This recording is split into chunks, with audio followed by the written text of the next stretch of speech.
दुष्ट काजी। एक दिन बादशाह अकबर के दरबार में एक किसान आया, उसका नाम सैफ अली था। अकबर उससे कहते हैं, अकबर बोलो कैसे आना हुआ। सैफ अली, जहां पनाह 6 महीने पहले मेरी बीवी गुजर गई, जिसके चलते मैं अपनी जिंदगी में बिल्कुल अकेला हो गया हूँ। अभी 6 महीने पहले बहुत खुशी से जिंदगी काट रहा था, फिर अचानक मेरी बीवी गुजर गई। मेरी कोई औलाद भी नहीं है जिसके सहारे मैं अपनी जिंदगी काट लूं। अकबर, हमें बहुत दुख हुआ ये सब सुन के। सैफ अली, जहां पनाह मैं खेती करके थोड़े बहुत पैसे कमा लेता हूँ, पर मेरा अब किसी काम में मन ही नहीं लग रहा है। फिर एक दिन मुझे काजी अब्दुल्ला मिले और उन्होंने मेरे हाल चाल पूछे। मैंने उन्हें अपनी पूरी कहानी बताई। मैंने कहा मेरी बीवी गुजर गई जिसकी वजह से मैं बहुत अकेला हो गया हूँ। तो उन्होंने मुझसे कहा तुम एक काम करो, अजमेर चले जाओ ख्वाजा के दरबार में, वहाँ तुम्हें काफी सुकून मिलेगा। मैं उनकी इस बात से सहमत हो गया। फिर उस रात मैं यही सोचता रहा कि मैं अपनी जिंदगी भर की जमा पूंजी कहाँ छोड़ कर जाऊंगा। फिर मैंने सोचा इस काम के लिए काजी अब्दुल्ला से बेहतर कौन हो सकता है। फिर मैं अगले दिन काजी अब्दुल्ला के घर अपनी जमा पूंजी लेकर पहुंचा, वह रखने के लिए राजी हो गए। उन्होंने मुझसे कहा तुम इत्मीनान से जाओ, मैं इसकी हिफाजत करूंगा, और उन्होंने उस थैले पर मुझसे मोहर लगाने को कहा। मैंने उस पर मोहर लगाई और थैला दे दिया। फिर मैं इत्मीनान से अजमेर को चला गया।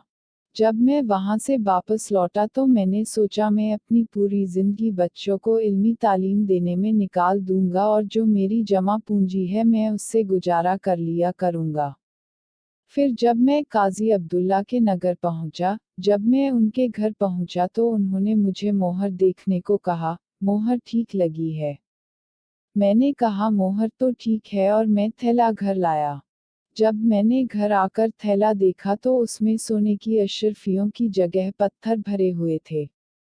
फिर मैं काजी अब्दुल्ला के पास गया और कहा मैंने तो आपको सोने की अशरफियां दी थी, फिर इसमें पत्थर कैसे बन गए। काजी ने कहा जिस तरह तुमने मुझे थैला दिया वैसे ही मैंने तुम्हें दे दिया था। तुम मुझ पर चोरी का इल्जाम लगा रहे हो। हम दोनों में काफी देर बहस हुई और काजी अब्दुल्ला ने मुझे अपने घर से जाने को कह दिया जहां पनाह। अब मैं क्या करूं? मुझे इंसाफ चाहिए। अकबर, हूँ। तुम क्या कहते हो बीरबल, तुम्हारा क्या कहना है? बीरबल, जहां पनाह मैं कुछ जानना चाहता हूँ। बीरबल सैफ अली से थैला लेते हैं और उसे जांचते हैं। बीरबल सैफ अली को थैला वापस लौटा देते हैं और कहते हैं जहां पनाह मुझे कुछ वक्त चाहिए, मुझे आप 2 दिन का वक्त दें। अकबर, हाँ हाँ बीरबल, क्यों नहीं, हम तुम्हें वक्त देते हैं। और सैफ अली, अगर तुम्हारी बात झूठी निकली तो तुम्हें 1 साल के लिए करबास में डाल दिया जाएगा, और जब तक ये फैसला नहीं हो रहा जब तक तुम हमारे मेहमान हो। फिर क्या था, बीरबल सच्चाई की खोज करने लगे और अपनी एक पोशाक को जानबूझकर फाड़कर अपने सेवक को बुलाया और उससे कहा जो शहर का सबसे अच्छा दर्जी हो उससे रफू करवा कर लाओ। सेवक, मैं अभी जाता हूँ और अच्छे से दर्जी का पता लगाता हूँ। सेवक सबसे अच्छे दर्जी की तलाश में निकल जाता है। थोड़ी देर में वो सेवक पोशाक सिलवा कर लाता है। बीरबल, वाह क्या रफू किया है, पोशाक भी सिल गई और रफू का पता भी नहीं चल रहा है। वाह क्या कारीगरी है। जरा उस कारीगर का नाम तो बताओ। सेवक, जनाब बहुत से लोग उसके बारे में जानते थे और उसे ढूंढना ज्यादा मुश्किल भी नहीं हुआ जनाब, उसका नाम गोपाल है। बीरबल, सेवक तुम उस दर्जी को बुला कर लाओ, मुझे और भी फटी हुई पोशाकें सिलवानी हैं। फिर अगले दिन अकबर के दरबार में फैसला होता है। अकबर, क्या दोषी का पता चल गया? बीरबल, बीरबल, हाँ जहां पनाह मैंने दोषी का पता लगा लिया। सैफ अली और काजी अब्दुल्ला को दरबार में बुलाया जाए। दोनों को दरबार में बुलाया जाता है। बीरबल, सैफ अली, ये क्या तुम्हारा ही थैला है? सैफ अली, जी हुजूर ये मेरा ही थैला है। बीरबल, काजी अब्दुल्ला, इस थैले को पहचानते हो? काजी अब्दुल्ला, जी ये थैला देखा तो है, ये थैला सैफ अली का है, ये जो मेरे पास रखने आया था। ये मोहर भी इसी ने अपने हाथों से लगाई थी जो अभी खुली है। ये थैला सैफ अली जब मेरे पास रखने आया था तो मुझे क्या पता इसमें सोने की अशर्फियां हैं या पत्थर हैं। ये मुझे कैसे पता होगा, इसने तो खुद इस पर मोहर लगाई थी। सैफ अली झूठ बोल रहा है। बीरबल काजी अब्दुल्ला की ये बात सुनकर चौंकता है। बीरबल, हूँ। दर्जी गोपाल को दरबार में पेश किया जाए। दर्जी गोपाल का नाम सुनकर काजी अब्दुल्ला के चेहरे की हवाइयां उड़ जाती हैं। बीरबल, गोपाल तुम ये बताओ कि तुमने हाल ही में काजी अब्दुल्ला की किसी चीज पर रफू किया है। दर्जी गोपाल, जी हुजूर, मैंने अभी हाल ही में काजी अब्दुल्ला का एक पैसों का थैला सिला था जो फट गया था। बीरबल, जहां पनाह, आप इसे क्या सजा देंगे, इसने इतना बड़ा धोखा किया। काजी अब्दुल्ला गिड़गिड़ाने लगा, रहम की भीख मांगने लगा। जहां पनाह, मैं बहुत लालची हो गया था, मुझे माफ कर दीजिए। बस एक बार माफ कर दीजिए, अब मैं कभी ऐसा नहीं करूंगा। अकबर, नहीं, तुम्हारी गलती माफ करने लायक नहीं है। इतने बड़े ओहदे पर होकर इतनी घटिया हरकत करते हुए तुम्हें शर्म नहीं आई। तुम्हें 1 साल के लिए कारावास में डाल दिया जाए। सिपाहियों, इसे ले जाओ। सैफ अली, तुम फिक्र मत करो, तुम्हें तुम्हारा पैसा मिल जाएगा और साथ ही हम तुम्हारे इस नेक काम में मदद करेंगे। हम तुम्हारे लिए एक मदरसा बनवा देंगे जिसमें तुम बच्चों को इल्मी तालीम देना। सैफ अली, शुक्रिया जहां पनाह, शुक्रिया बीरबल मेरा साथ देने के लिए। अकबर, शाबाश बीरबल। अच्छा, ये बताओ कि तुम्हें कैसे पता चला काजी अब्दुल्ला ही दोषी है। बीरबल, जब मैंने सैफ अली के मुंह ये सुना मुझसे थैले पर मोहर लगाने को काजी अब्दुल्ला ने कहा, तभी मैंने सैफ अली से जांच करने के लिए थैला मांगा। मैं समझ गया पैसा मोहर तोड़कर नहीं किसी और तरीके से निकाला गया है। फिर क्या था, तलाश थी एक दर्जी की जिसे अच्छे से रफू करना आता हो। अकबर, वाह। बीरबल, वाह। तुमने एक बार फिर मिसाल कायम कर दी। यह कहानी आपको कैसी लगी, कमेंट अवश्य करें। बीरबल की खिचड़ी। दोस्तों, आप सबने हिंदी में एक कहावत सुनी होगी, बीरबल की खिचड़ी पकाना। क्या आप जानते हैं कि इस कहावत के पीछे एक दिलचस्प कहानी है। ये कहानी अकबर और उनके नवरत्न बीरबल से जुड़ी है। इसी कहानी के आधार पर प्रसिद्ध कहावत बीरबल की खिचड़ी पकाना का उपयोग शुरू होता आया है। कहानी इस प्रकार है। एक दिन बादशाह अकबर ने घोषणा की कि जो आदमी सर्दी के इस मौसम में नदी के ठंडे पानी में रात भर खड़ा रहेगा, उसे शाही खजाने से पुरस्कृत किया जाएगा। इस घोषणा को सुनकर एक गरीब धोबी ने सारी रात नदी में खड़े खड़े बिता दी और अगले दिन बादशाह के दरबार में आकर इनाम मांगने लगा। बादशाह ने उस धोबी से सवाल किया, क्या तुम बता सकते हो किस शक्ति के सहारे तुम रात नदी में खड़े रहे। धोबी ने अदब के साथ जवाब दिया, आलमपनाह, मैं कल सारी रात महल की छत पर जलते हुए चिराग को देखते रहा। उसी की शक्ति से मैं सारी रात नदी में खड़ा रह सका। बादशाह ने उसका जवाब सुनकर कहा, इसका मतलब तो यह हुआ कि महल की रोशनी की आंच की गर्मी के कारण तुम सारी रात पानी में खड़े रह सके, इसलिए तुम इनाम के सच्चे हकदार नहीं हो सकते।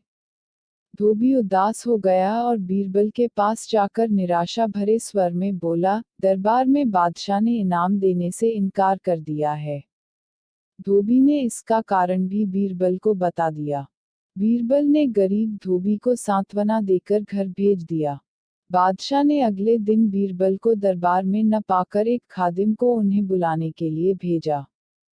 खादिम ने उन्हें आकर सूचना दी, बीरबल ने कहा है कि जब उनकी खिचड़ी पूरी पक जाएगी तभी वह दरबार में आ सकेंगे। बादशाह को यह सुनकर बड़ा अचरज हुआ।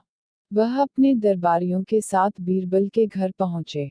वहां उन्होंने देखा कि 2 लंबे बांसों के ऊपर एक हंडिया में चावल रखकर उसे लटकाया गया है और नीचे जमीन पर आग जल रही है। बादशाह ने तत्काल पूछा, बीरबल, यह क्या तमाशा है? क्या इतनी दूरी पर रखी हंडिया में खिचड़ी पक जाएगी? हुजूर, जरूर पक जाएगी। बीरबल ने उत्तर दिया। कैसे? बादशाह ने कौतूहलवश पूछा। जहांपनाह, बिल्कुल वैसे ही जैसे महल के ऊपर जल रहे दिए की गर्मी के कारण धोबी सारी रात नदी के पानी में खड़ा रहा। बीरबल ने कहा। बादशाह अकबर बीरबल का यह तर्कसंगत उत्तर सुनकर लज्जित हुए। उन्होंने तुरंत धोबी को ढूंढ लाने और पुरस्कृत करने का आदेश जारी कर दिया। जब लोगों को ये बात पता चली तभी से बीरबल की खिचड़ी एक कहावत के रूप में प्रचलित हो गई, जिसका सीधा सा अर्थ यह है कि किसी आसान काम को बहुत मुश्किल बताना या फिर किसी छोटे से काम को करने में बहुत अधिक समय लगा देना। सबसे बड़ी चीज गर्ज। एक दिन बीरबल दरबार में उपस्थित नहीं थे। ऐसे में बीरबल से जलने वाले सभी सभासद बीरबल के खिलाफ बादशाह अकबर के कान भर रहे थे।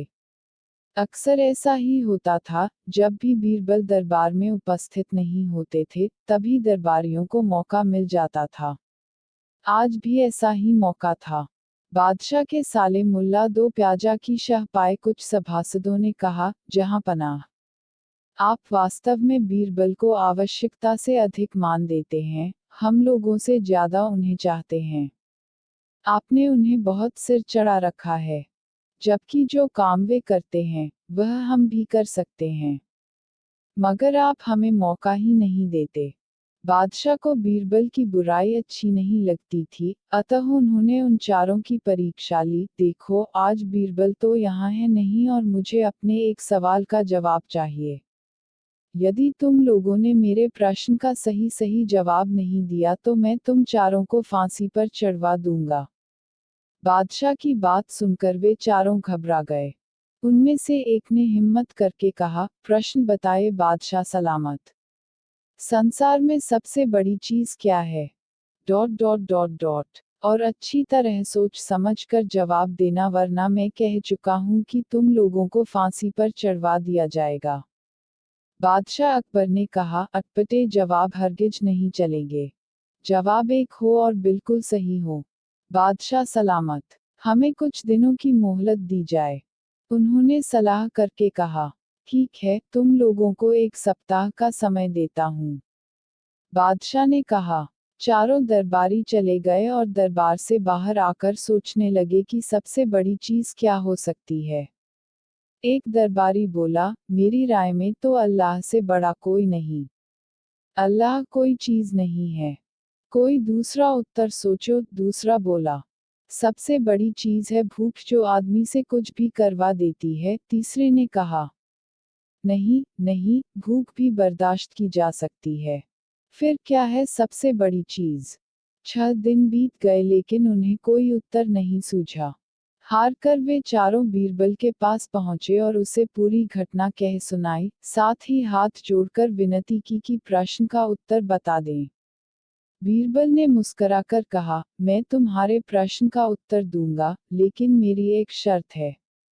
हमें आपकी 1000 शर्तें मंजूर हैं। चारों ने एक स्वर में कहा, बस आप हमें इस प्रश्न का उत्तर बताकर हमारी जान बख्शी करवाएं। बताइए, आपकी क्या शर्त है? तुम में से 2 अपने कंधों पर मेरी चारपाई रखकर दरबार तक ले चलोगे। एक मेरा हुक्का पकड़ेगा, एक मेरे जूते लेकर चलेगा। बीरबल ने अपनी शर्त बताते हुए कहा। यह सुनते ही वे चारों सन्नाटे में आ गए। उन्हें लगा मानो बीरबल ने उनके गाल पर कसकर तमाचा मार दिया हो। मगर वे कुछ बोले नहीं। अगर मौत का खौफ न होता तो वे बीरबल को मुंहतोड़ जवाब देते, मगर इस समय मजबूर थे, अतः तुरंत राजी हो गए। 2 ने अपने कंधों पर बीरबल की चारपाई उठाई, तीसरे ने उनका हुक्का और चौथा जूते लेकर चल दिया। रास्ते में लोग आश्चर्य से उन्हें देख रहे थे। दरबार में बादशाह ने भी यह मंजर देखा और वह मौजूद दरबारियों ने भी। कोई कुछ न समझ सका। तभी बीरबल बोले, महाराज, दुनिया में सबसे बड़ी चीज है गरज। अपनी गरज से यह पालकी यहाँ तक उठाकर लाए हैं। बादशाह मुस्करा कर रह गए। वे चारों सिर झुकाकर एक ओर खड़े हो गए।